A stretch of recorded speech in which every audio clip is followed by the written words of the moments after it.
Haleluya, puji Tuhan, puji Tuhan, puji Tuhan.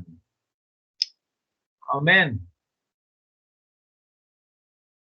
Haleluya, selamat datang semuanya. Malam ini kita teruskan ibadah kita pada malam ini. Mari kita berdoa untuk firman Tuhan. Haleluya, terima kasih Bapa. Bapa, kami berdoa engkau berkati kami lewat firman-Mu, berkati setiap anak-anak-Mu yang akan melihat video ini dan juga mendengar firman Tuhan ini. Kami berdoa engkau memberikan kami pengertian untuk firman-Mu Tuhan. Terima kasih, berkati kami saat kami masuk firman-Mu, berkati setiap hati, biarkan kami menjadi anak-anak-Mu yang bertumbuh menjadi matang di dalam Tuhan, supaya kami tidak diombang-ambingkan dengan berbagai-bagai pengajaran yang ada di luar sana Tuhan. Terima kasih, berkati kami, di dalam nama Tuhan Yesus kami berdoa. Amin. Amin. Puji Tuhan, sekali lagi selamat malam, selamat datang untuk semua bagi kita yang mendengar firman Tuhan pada malam ini. Minggu lalu saya mengajarkan tentang membership ataupun tentang keanggotaan gereja, bagaimana pentingnya untuk kita menjadi anggota gereja.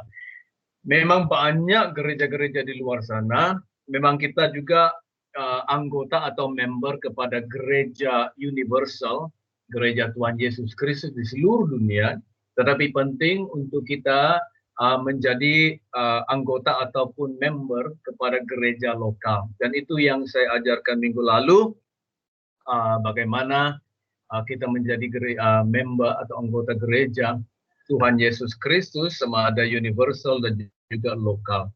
Ya, malam ini saya mau berbicara tentang fellowship ataupun persekutuan. Jadi kita akan mulakan dengan firman Tuhan. Ya, kalau ada Alkitab, kita buka dalam buku Kisah Rasul pasal 2 ayat 42. Acts chapter 2 and verse 42. Di dalam Kisah Rasul pasal 2 ayat 42 dia berkata begini, mereka yaitu orang yang percaya Yesus, orang yang sudah bertobat sewaktu Petrus berkhotbah di sini pada hari Pentakosta, 3.000 jiwa diselamatkan. Dan katanya di sini mereka itu bertekun dalam pengajaran rasul-rasul dan dalam persekutuan, dan mereka selalu berkumpul untuk memecahkan roti dan berdoa. Di sini dia kongsikan 4 perkara yang dilakukan setelah mereka percaya Yesus. Mereka berkumpul sebagai orang yang beriman, orang Kristen, dan di sini ada 4 perkara mereka bertekun. Ya, they continue steadfastly in the apostles' doctrine, bertekun dalam pengajaran rasul-rasul, nomor 1. Yang kedua, dalam persekutuan, fellowship, dan mereka selalu berkumpul untuk memecahkan roti dan berdoa. Jadi di sini penting yang kita mau tekankan malam ini adalah persekutuan ataupun fellowship. Salah satu perkara yang dimasukkan di sini, diselipkan di sini, sebaik saja gereja awal terlahir dan orang Kristen berkumpul, salah satu perkara yang penting diterapkan di sini adalah persekutuan. Memang ada pengajaran rasul-rasul itu penting sekali, juga memecahkan roti dan berdoa. Dan inilah perkara yang dilakukan oleh orang-orang percaya atau orang-orang Kristen di gereja awal dulu. Yang kita utamakan malam ini adalah persekutuan ataupun fellowship. Kita tahu pada masa ini, di masa pandemik ini, fellowship itu agak mustahil. Ya, kebanyakan kita masuk gereja online, kebaktian online, tapi itu juga tidak membuat kita terhad untuk fellowship, karena kita juga boleh berfellowship atau bersekutu di dalam online. Kita boleh berhubung, kita boleh connect, kita boleh berkongsi, kita boleh tanya soalan, kita boleh berkomunikasi di dalam online. Tapi ada juga perbezaan dia kalau kita boleh berfellowship secara fisikal, dan kita boleh bertemu di antara satu sama lain, dan kita boleh berkumpul di dalam gereja atau di sesuatu tempat untuk berfellowship. Jadi ini yang kita mau lihat malam ini, ya. Apakah itu fellowship? Apakah itu persekutuan? Di dalam bahasa Yunani, perkataan yang dipakai itu adalah koinonia. Kalau kita lihat perkataan persekutuan itu di dalam bahasa Yunani, itu adalah koinonia, diambil dan boleh diterjemahkan kepada dua perkataan, ya, dua perkataan. Yang pertama adalah fellowship atau persekutuan. Yang kedua adalah communion, ya, seperti dalam gereja kita ada perjamuan kudus, itu dipanggil communion, ya. Kita mengadakan santapan bersama. Sebenarnya perjamuan kudus itu adalah makan sama-sama dan minum sama-sama, itu dipanggil communion, santapan. Jadi dua perkataan ini boleh diterjemahkan daripada bahasa Yunani, perkataan bahasa Yunani yaitu koinonia. Fellowship itu bermaksud tindakan, ya, tindakan, yaitu tindakan menggunakan perkara yang sama, ataupun the act of using a thing in common. The act of using a thing in common. Jadi melakukan perkara yang sama atau menggunakan perkara yang sama, itu bermaksud itu yang dikatakan fellowship. Bermaksud fellowship. Okay, praise God. Selamat malam ADLC, praise God, ya. Dan yang kedua itu adalah communion. Communion itu adalah bersantapan sama-sama, makan sama-sama, minum sama-sama. Agak tidak tahu perkataan apa yang dipakai dalam bahasa, tapi bahasa Inggris dimaksudnya communion. Communion juga bermaksud fellowship atau persekutuan. Fellowship bermaksud companionship ataupun, ya, rakan seperjuangan, sharing, mutual sharing, atau berkongsi satu sama lain, ataupun suatu perkumpulan orang yang ada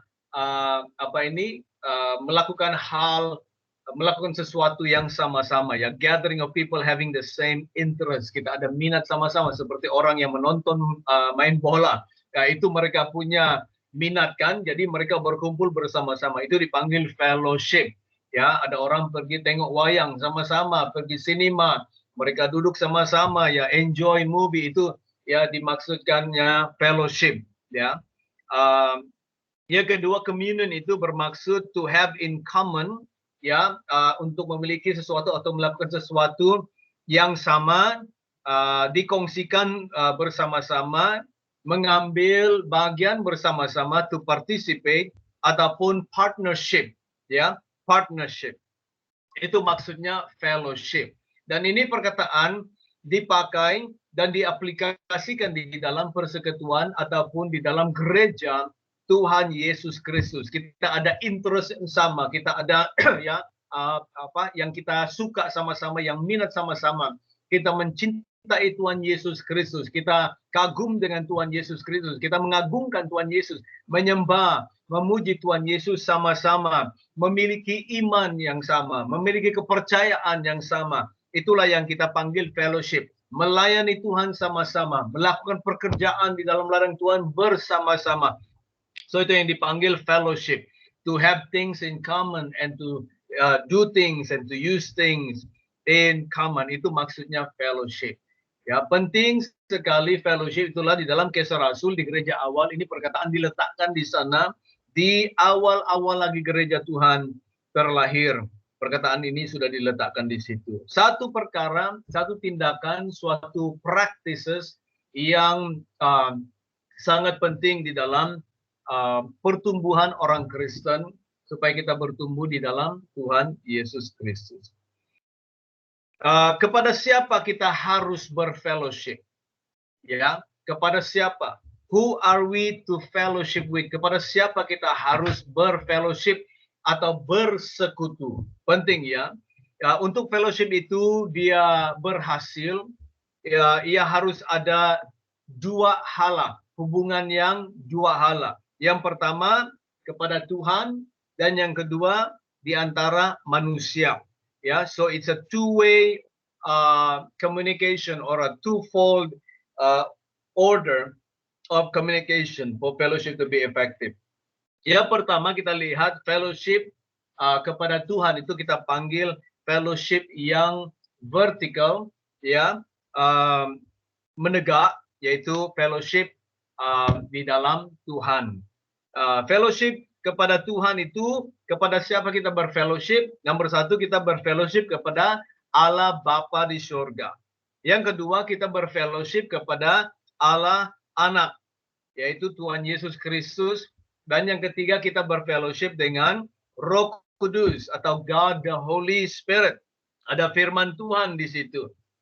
Fellowship kepada Bapa di surga, 1 Yohanes 1 ayat 3, kepada Tuhan Yesus, 1 Korintus 1 ayat 9, 1 Yohanes 1 ayat 3, ya. Nanti boleh tuliskan, kita boleh baca nanti. Saya tidak akan baca karena kita tidak cukup waktu, ya, kalau kita baca semuanya. Fellowship dengan Roh Kudus, or fellowship with the Holy Spirit, Filipi pasal 2 ayat 11, ayat 1, Filipi 2 ayat 1, dan 2 Korintus 13 ayat 14, 2 Corinthians 13 verse 14. Jadi kita fellowship kepada Tuhan itu, kita berfellowship kepada Bapa di surga, Tuhan Yesus Kristus anaknya, dan juga Roh Kudus. Roh Kudus, ya. Banyak orang Kristen masih belum paham tentang ini, belum mengerti karena mereka berfellowship kebanyakan kali kepada Bapa dan Tuhan Yesus Kristus. Mereka tidak berfellowship kepada Roh Kudus. Mereka tidak luangkan waktu kepada Roh Kudus, tapi mereka banyak berfellowship, berdoa kepada Bapa di surga, berdoa kepada Tuhan Yesus Kristus. Tapi firman Tuhan mengajar kita bahwa persekutuan kita kepada Tuhan itu adalah persekutuan kepada Allah Tritunggal, yaitu Bapa, Anak, dan Roh Kudus, ya. Dan sebenarnya kita harus perbanyakkan fellowship, perbanyakkan kesadaran kita tentang hadiran Roh Kudus dalam kehidupan kita sehari-hari, karena kita hidup di dalam eranya Roh Kudus. We are living in the era of the Holy Spirit. Roh Kudus lah yang bersama-sama dengan kita. Roh Kuduslah yang menyingkapkan Tuhan Yesus kepada kita. Roh Kuduslah yang membuatkan kita mengenal Tuhan di dalam kehidupan kita. Jadi fellowship ini kepada Tuhan itu penting. Fellowship kepada Tuhan penting. Fellowship ini kita ekspresikan di dalam doa, di dalam puji-pujian, di dalam penyembahan, di dalam roh, dan juga dalam kebenaran. Jadi fellowship kepada Tuhan, fellowship kepada Bapa di surga itu kita ekspresikan, kita lakukan di dalam doa, pujian, penyembahan, di dalam roh dan kebenaran. Yang kedua, kita panggil fellowship horizontal ataupun fellowship mendatar, yaitu di antara manusia. Fellowship di antara manusia. Untuk fellowship ini berhasil di antara orang-orang percaya, yaitu orang-orang Kristen, harus ada komunikasi dua hala. Tidak boleh yang seorang saja yang bertindak, tapi dua-dua harus ada juga tindakan, harus ada melakukan sesuatu. Alright, itu sangat penting sekali. Okay. Fellowship di antara manusia kita lakukan dengan dua perkara, yaitu spiritual dan juga praktikal. Ya, itu fellowship di antara manusia. Dia dilakukan dalam dua perkara, yaitu spiritual dan juga praktikal. Kalau spiritual, fellowship yang spiritual itu atau persekutuan yang spiritual itu di dalam Kisah Rasul 2:42 tadi kita lakukan di dalam berdoa bersama-sama. Itulah kita ada prayer meeting. Ya, setiap hari Jumat kita ada online prayer meeting karena sekarang kan kita susah mau keluar, terutamanya malam, susah mau keluar untuk pergi gereja. Tidak apalah kalau gereja dekat, ya. Tapi saat ini kita ada juga curfew, kita ada lockdown. Kalau boleh kita jangan banyakkan keluar malam lah, ya. Memang kalau di tempat PKPB, alright, boleh kita keluar, ya, boleh kita keluar. Tapi karena keadaan sekarang pandemik, jadi kita kurangkan untuk keluar malam dan juga keluar untuk mengadakan aktiviti fisikal. terutamanya untuk berkumpul di suatu tempat atau di gereja. Memang dibenarkan sekarang ini di tempat-tempat PKPB 30 orang limit atau 50% juga daripada premis kita, keluasan premis kita boleh kita lakukan. Tapi itu tidak menghalang kita daripada mengadakan doa bersama-sama, ya. Kita dorong juga ya yang di Sandakan, yang di Kota Marudu, atau yang bahasa Malaysia, boleh join kita kalau hari Jumat malam untuk kita fellowship dan juga berdoa bersama-sama. Tidak panjang itu doa hari Jumat karena kita mulai jam 8 malam, biasanya kita habis pun jam 9 atau paling lama pun 9:30, dan atau sebelum 9:30 kita sudah selesai berdoa. Dan yang mau tinggal lagi untuk fellowship, sembang-sembang, ya, sharing-sharing, bolehlah sampai jam 10. Okay? Dan itu penting. Fellowship secara spiritual kita lakukan di dalam berdoa bersama-sama. Juga memuji Tuhan, bernyanyi lagu-lagu pujian, juga menyembah Tuhan bersama-sama. Itu fellowship yang spiritual. Juga kita adakan testimoni atau kesaksian-kesaksian, ya, dorongan atau exhortation, mendorong satu sama lain, membangunkan satu sama lain di dalam Tuhan. Ini yang kita panggil fellowship yang spiritual. It is a spiritual fellowship.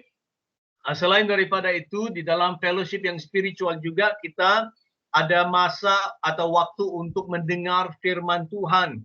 Ada firman Tuhan dikongsikan di dalam fellowship yang spiritual. Kadang-kadang juga kita mengadakan perjamuan kudus ataupun communion, ya biasanya di gereja kita adakan, tapi kadang-kadang ada juga kita adakan di rumah ke rumah, ya, tapi itu terpulanglah kepada pemimpin siapa kita ada. Kadang-kadang mereka suka buat perjamuan kudus walaupun di fellowship kecil.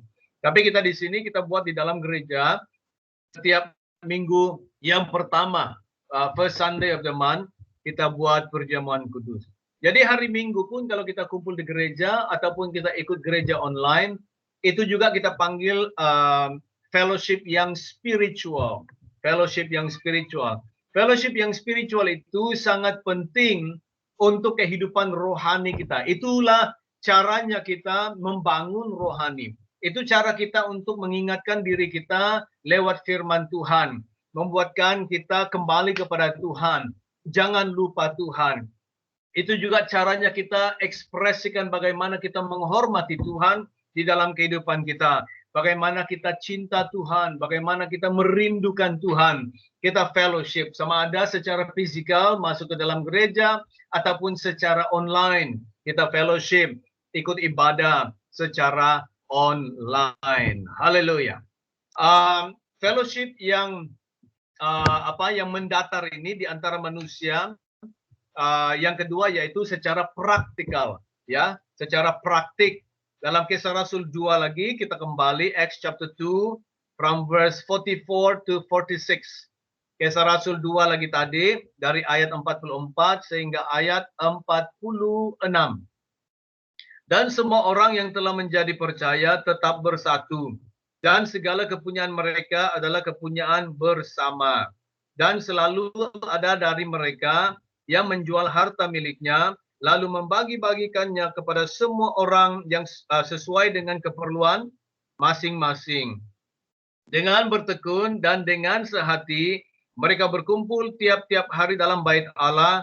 Mereka memecahkan roti di rumah masing-masing secara bergilir dan makan bersama-sama dengan gembira dan dengan tulus hati. Kita baca juga 1 Timotius 5 ayat 8. 1 Timotius 5 ayat 8. 1 Timothy 5 and verse 8. 1 Timothy 5 and verse 8. Katanya, tetapi jika ada seorang yang tidak meliharakan sanak saudaranya, apalagi seisi rumahnya, orang itu murtad dan lebih buruk dari orang yang tidak beriman. Jadi fellowship itu juga ada praktiknya. There is a practical side of fellowship, bukan saja spiritual. Dan yang praktikal ini yang praktik ini sebenarnya kita harus belajar bagaimana kita melakukannya. Bagaimana ini terjadi? Kita boleh fellowship secara praktik atau kita panggil di sini secara fisikal dari rumah ke rumah. Kisah Rasul 2:46 tadi. Kita juga boleh melakukannya secara praktik dengan menolong orang di ayat 45, juga ayat 35, pasal 4 ayat 35. Menolong orang, karena tadi di Kisah Rasul 2 tadi itu ayat 45 dia berkata mereka menjual, ada yang menjual harta miliknya, membagi-bagikannya kepada semua orang sesuai dengan keperluan masing-masing. Jadi itu yang terjadi di dalam fellowship yang praktik atau practical fellowship. Ya, to share. Ya, kita juga berkongsi apa yang kita ada kepada orang yang tidak ada. Ya, distributing to the necessity of the saints. Ya, kita membagi-bagikan kepada keperluan-keperluan kalau ada orang percaya atau saudara-saudara yang memerlukan. We provide hospitality. Itu juga memberikan tumpangan kepada orang. Alright? Ini terjadi apabila kita mulai mengenal satu sama lain dengan dekat. Ya, tadi saya bercakap dengan pemimpin kita di PJ.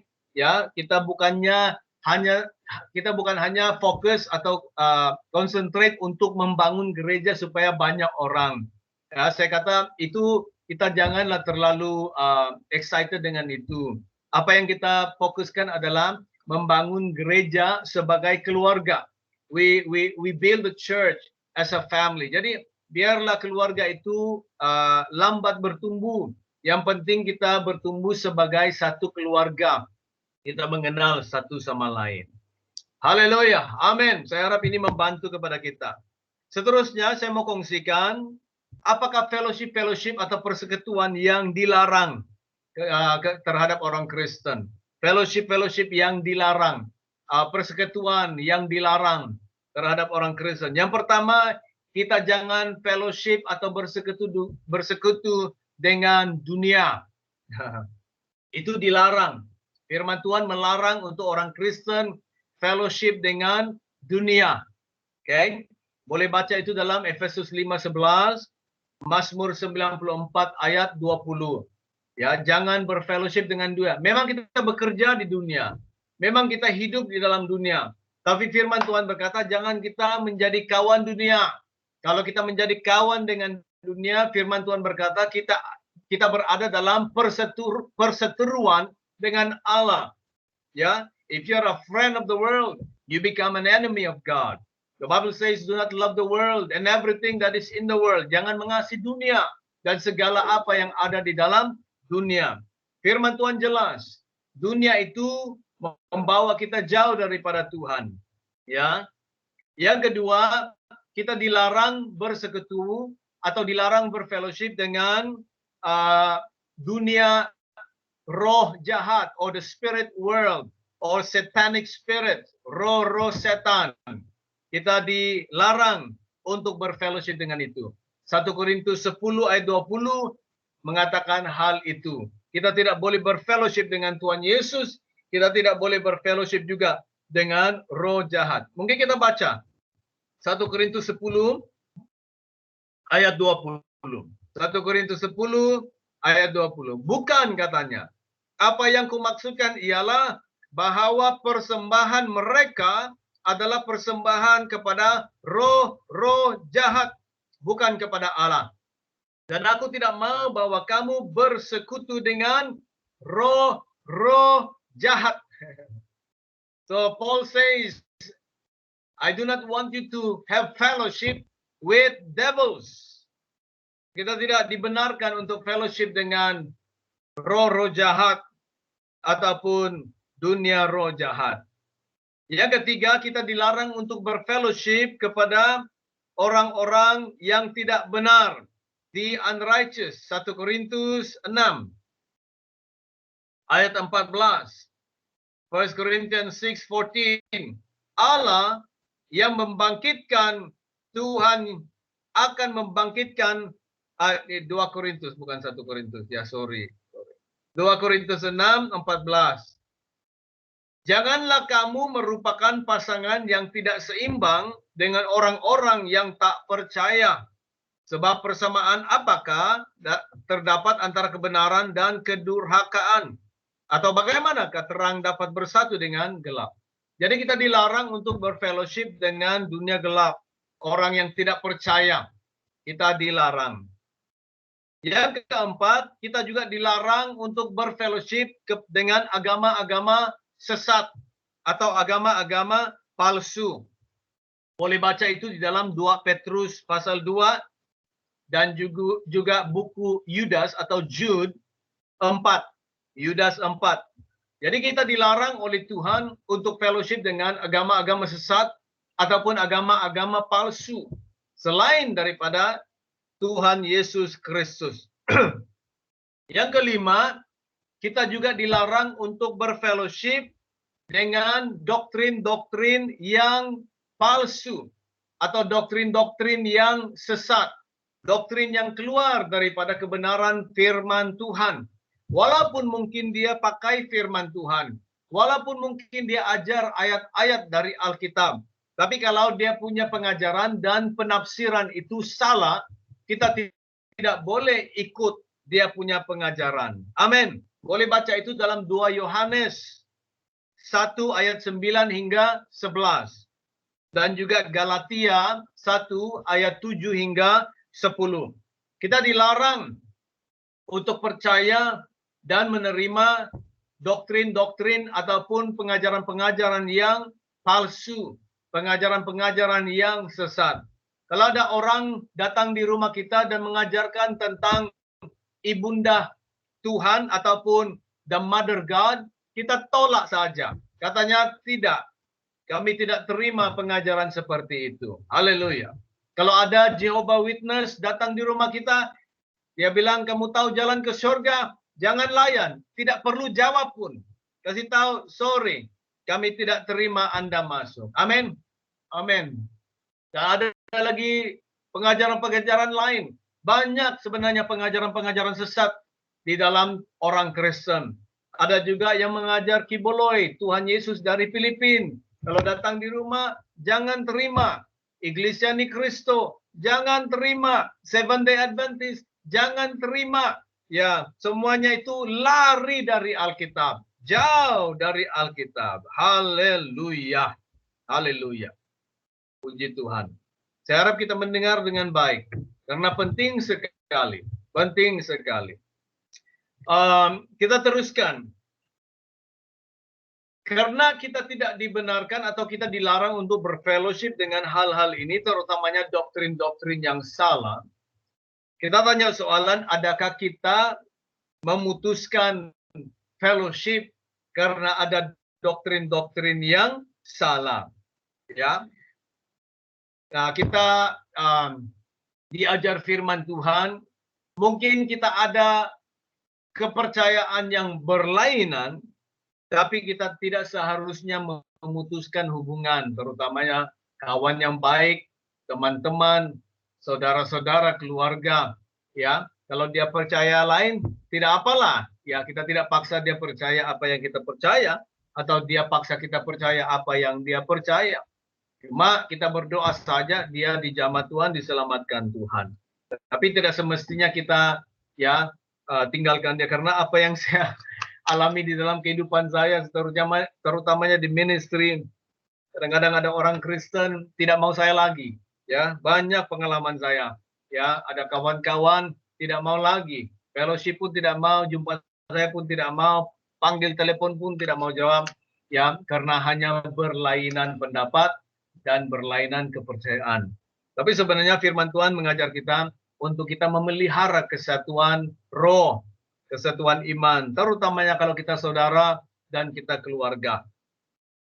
Efesus 4 ayat 3, Efesus 4 ayat 13 mengatakan hal itu.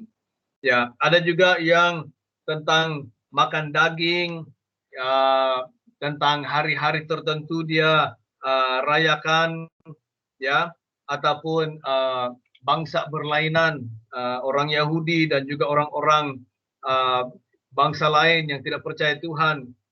ini bukanlah sesuatu sebab untuk kita mau putuskan hubungan atau putuskan fellowship. Alright. Tetapi kalau ada pengajar sesat atau kita panggil heretic, ya, heretic ataupun heresy, pengajaran sesat atau pengajar-pengajar sesat, ini kita boleh putuskan. Jangan kita bergaul dengan mereka. Karena kalau kita bergaul dengan mereka dan kita tidak kuat dalam firman Tuhan, kita tidak teguh di dalam Tuhan, kita boleh dipengaruhi dan kita akan meninggalkan kebenaran firman Tuhan dan percaya yang mereka ajarkan. Ya, kalau orang yang sudah percaya hal-hal yang sesat, dia betul-betul percaya itu. Ya, ada beberapa juga teman yang lama hari ini mereka tidak ikut kebenaran lagi, tapi mereka memberitakan kepercayaan yang mereka percaya sekarang. Ya, kita doa supaya mereka sedar diri. Okay. Apakah alasan ataupun asas untuk kita boleh putuskan fellowship terhadap orang lain? Ya, dalam firman Tuhan ada diajarkan. Saya sebutkan firman Tuhan ini, kamu baca sendiri dalam Matius 18 ayat 15 hingga 17, 1 Yohanes 1 ayat 7, 1 Yohanes 2 ayat 10 dan 11, dan 2 Tesalonika 3 ayat 6. Ya, kalau lupa nanti tengok video lagi ini dan tuliskan firman Tuhan dan baca. Ya, apa yang dikatakan di sana? Covetousness, ya, sesuatu keinginan ataupun ketamakan. Ada orang yang ada ketamakan yang melampau. Idolater ataupun penyembah berhala. Railer atau orang yang kuat marah, orang yang pakai perkataan yang tidak bagus, ya, abusive language, orang yang abusive language, orang yang suka yang memaki-maki, perkataan kotor yang selalu keluar di mulutnya. Drunkard ataupun pemabuk, orang yang kuat minum, ya, orang yang kuat minum. Firman Tuhan kata kita jangan berfellowship dengan dia. Extortioner atau orang yang what is extortioner? Orang yang memeras, ya, orang yang memeras kita. Dan juga fornicator ataupun orang yang berzina, orang berzina. Ya, Tuhan berkata jangan kita berfellowship dengan mereka. Ya, kita nasihat mereka, kita injili mereka, kita dorong mereka. Tapi kalau mereka tidak lagi bertobat, kita boleh, ya, menjauhkan diri dengan mereka. Karena kadang-kadang di mana kita berkumpul itu, ya, kepada siapa kita berfellowship, itu boleh merosakkan iman kita, boleh merosakkan kehidupan kita. Ya,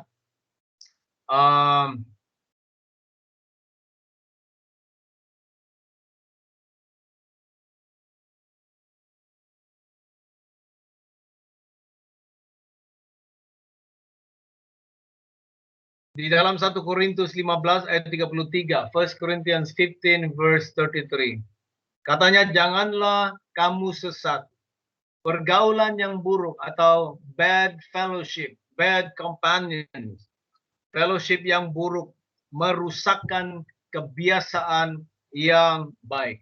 Ya, jadi begini, adapun orang Kristen yang sudah melayani Tuhan bertahun-tahun, adapun orang Kristen atau hamba-hamba Tuhan yang sudah keluar sekolah Alkitab, sudah melayani Tuhan bertahun-tahun, mereka masih juga dapat dipengaruhi dan dirusakkan dengan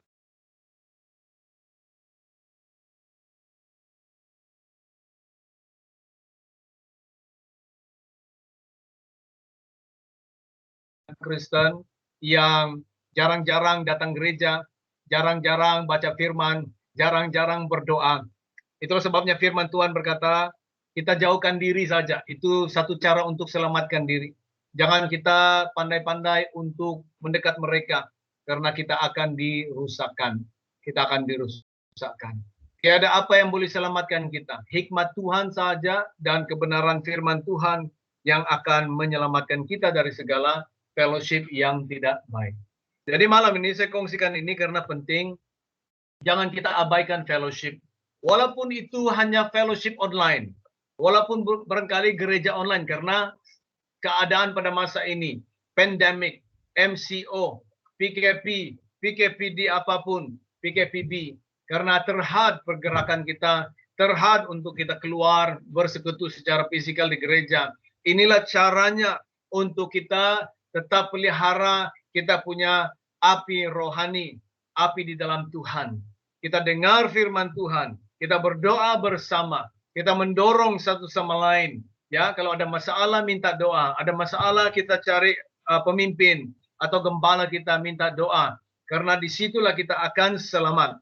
Selamat. Fellowship itu penting sekali untuk kita pelihara diri, pelihara iman kita di dalam Tuhan Yesus. Amin. Amin. Haleluya. Mari kita berdoa untuk firman Tuhan malam ini. Terima kasih Bapa. Saya berdoa Tuhan, Engkau memimpin kami, terus membuatkan api rohani kami Tuhan bernyala-nyala Tuhan.